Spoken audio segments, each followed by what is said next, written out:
So before we really jump into today's deep dive, I just want to take a quick second to say thank you. Yeah, absolutely. Like, seriously, to everyone listening and subscribing to the channel, you are the foundation of our success. We are really hoping to hit that 1 million subscriber mark soon. So, Yeah.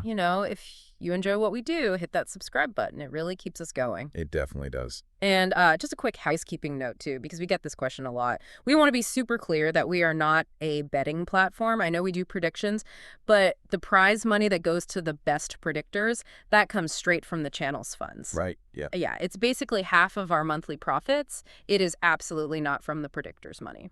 So just wanted to clear that up. Good to get that out of the way. Exactly. So let's get into it. Imagine trying to orchestrate a high-stakes international qualification campaign. National pride is on the line, millions of dollars, and you never once stepped foot in the country you're representing. It's almost unthinkable.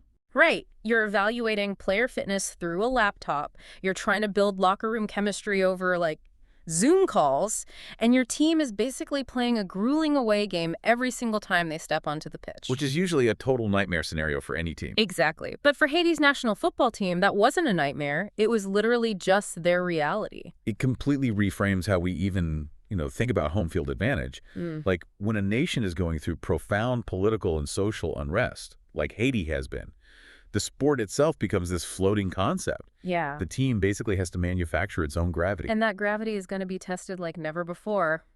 Welcome to the deep dive, everyone. We are looking ahead to June 24th. It's a massive Group C clash at the 2026 FIFA World Cup in Atlanta. Morocco versus Haiti. A fascinating matchup. It really is. We've got a huge stack of sources today. Tactical breakdowns, squad valuations, historical data, and it's clear this isn't just a mismatch on paper. It's a collision of two entirely different realities. Oh, without a doubt. You have a footballing superpower carrying the expectations of the entire African continent on one side, going up against a resilient island nation that's, well, simply fighting for its first ever World Cup point. The psychological stakes here are just absolutely fascinating because, on a tactical and financial level, the gulf between these two is oceanic. Yeah, oceanic is the right word. Morocco is stepping onto that pitch to prove absolute dominance. They want to show they aren't just a good team, but like legitimate contenders to win the whole tournament. Right. But Haiti, they're fighting for something much more foundational. They're fighting for pride, for visibility, and to prove that their mere presence at this tournament isn't just some fluke. So to really grasp what you're going to see on the pitch in Atlanta, you have to look at how these two teams actually got to North America. The journeys couldn't be more different. Not at all. Let's start with Morocco. The Royal Moroccan Football Federation was founded back in 1955. This is their 7th World Cup appearance, and obviously we all remember their historic run to the semifinals in 2022. Everyone remembers that. Right. And they're coming into this tournament ranked 6th or 7th in the world. Which is a monumental data point right there. That makes them the highest-ranked African team in the history of the sport. Wow. Yeah, it shifts the entire paradigm of how they're scouted and how they're feared by those big European and South American heavyweights. And looking at their qualifying campaign in Africa, feared is definitely the word. I mean, they were flawless. 8 wins, 0 draws, 0 losses. Nordic record. They scored 22 goals and conceded just 2.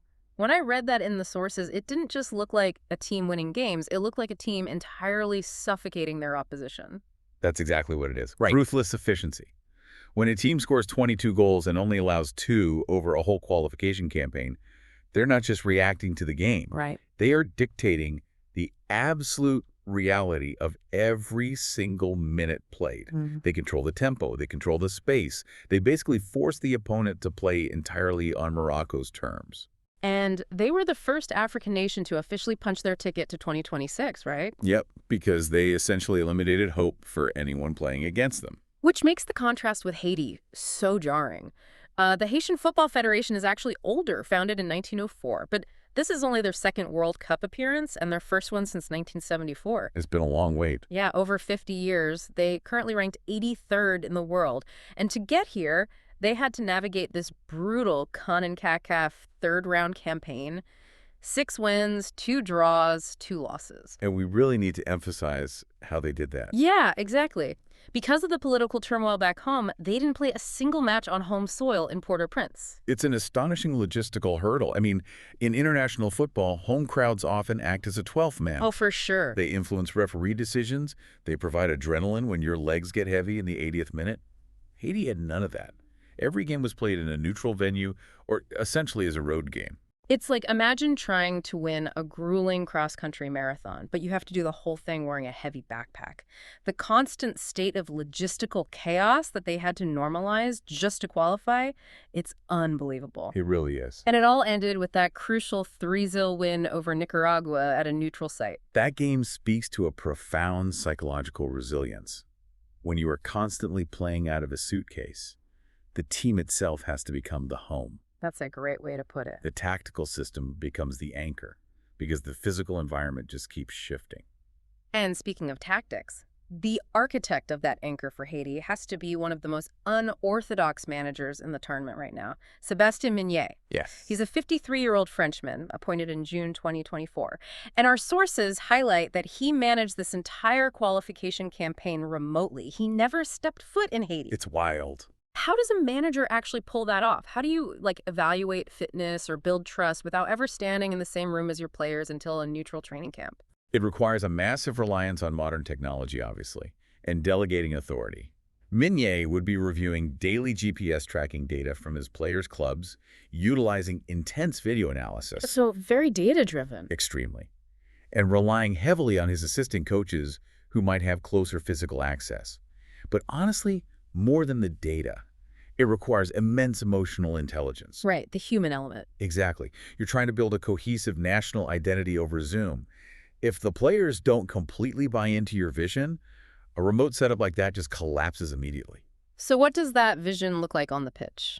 Our tactical breakdowns show Migné employs a transition-based 4-3-3, or, against heavyweights like Morocco, he'll drop into a highly defensive 5-4-1. That 5-4-1 is crucial against bigger teams. And they average much lower possession, around 42 to 44%. For our listener who might not be a huge tactical obsessive, what does it actually feel like for a team to play with only 42% possession? It means you have to be very comfortable suffering. Suffering. Really, you are going to spend the majority of the 90 minutes chasing the ball, maintaining a very tight, compact shape, and just waiting. You're like a coiled spring. Right. You know you won't get many chances, so when you do win the ball back, your counterattack has to be vertical, rapid, and incredibly violent in a sporting sense.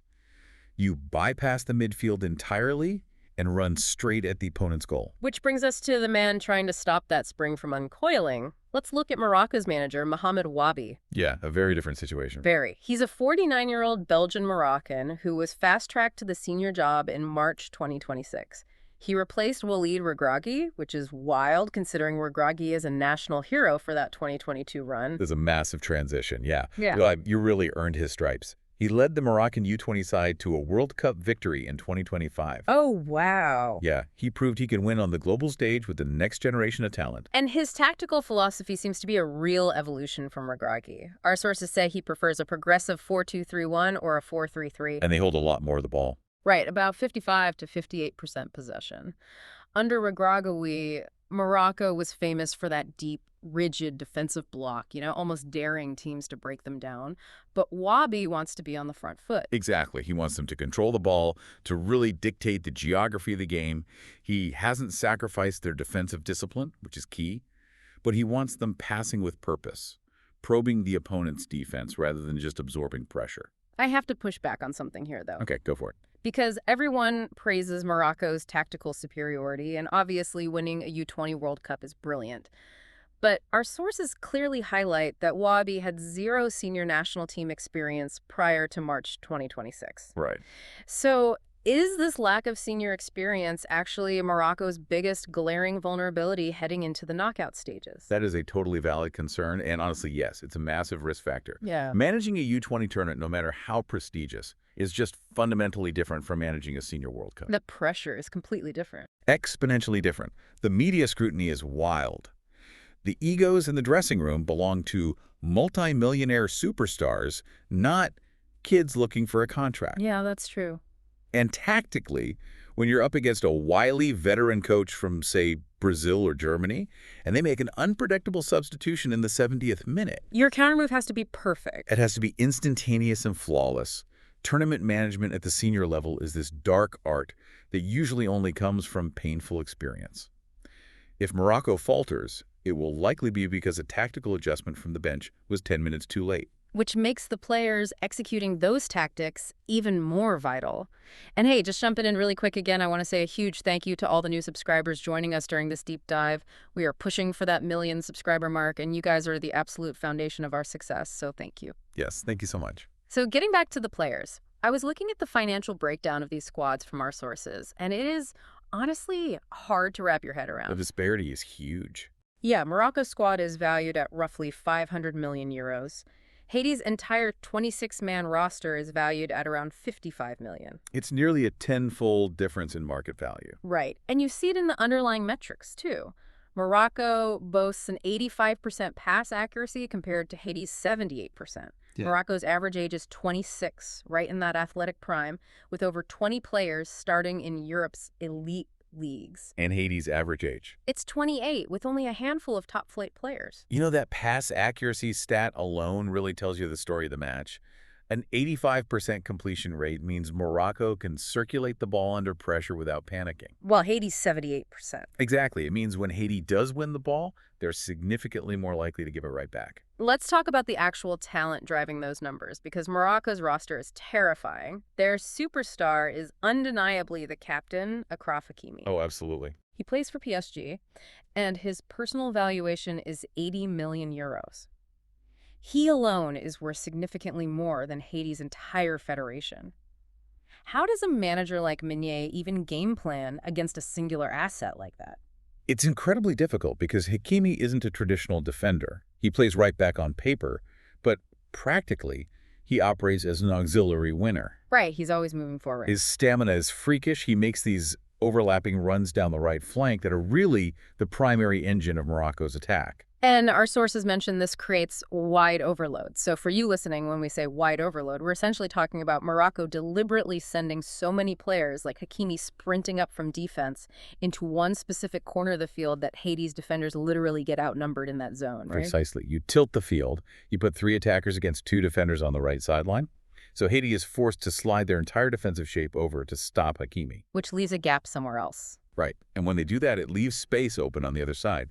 Plus, by forcing the opposing winger to constantly run backward to defend Hakimi, you exhaust them, which entirely neutralizes their ability to counterattack. And Hakimi isn't doing this alone. Morocco has this brilliant crop of rising stars. You have Ismail Saibari from PSV, who has already scored in this tournament against Brazil and Scotland. He's been fantastic. You have Bilal El Khanous, the Stuttgart playmaker. But the one that really caught my eye is Ayoub Bouadi. He's an 18-year-old prodigy from Lille. He was actually captaining France's U21 side just months ago, before switching his allegiance to Morocco. Bouadi is a phenomenon. To step into the central midfield of a World Cup match at 18 years old requires a cognitive processing speed that is just hard to fathom. Yeah, the game is so fast. The game moves so much faster at this level. You have grown men, seasoned veterans trying to close you down in fractions of a second. He survives because he pairs a strong physical presence with an innate ability to read the game 2 passes ahead. But, let's not count Haiti out of the individual talent conversation. They have heroes of their own. You've got the emotional heartbeat of the team, their captain and goalkeeper, Johnny Placide. Coming back from injury, right? Yeah, miraculously returning from knee surgery just to be here. You have Duckens Nazon, their all-time top scorer with 44 international goals.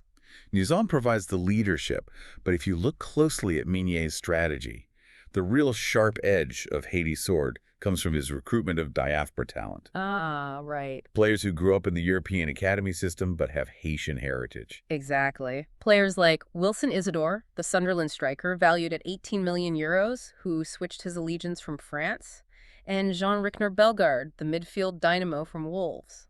That recruitment is what elevated Haiti from a team with a nice story to a team that could actually qualify. Yeah. Isidor is the key here. How so? Well, we talked about Hakimi pushing high up the field and leaving space behind him, right? Yeah. Isidor has raw elite pace. If Haiti is going to score in this match, watch for Isidor lurking in exactly the space Hakimi just vacated. When Haiti wins the ball, Bellegarde is going to look to instantly launch a long pass into that empty channel for Isidor to chase.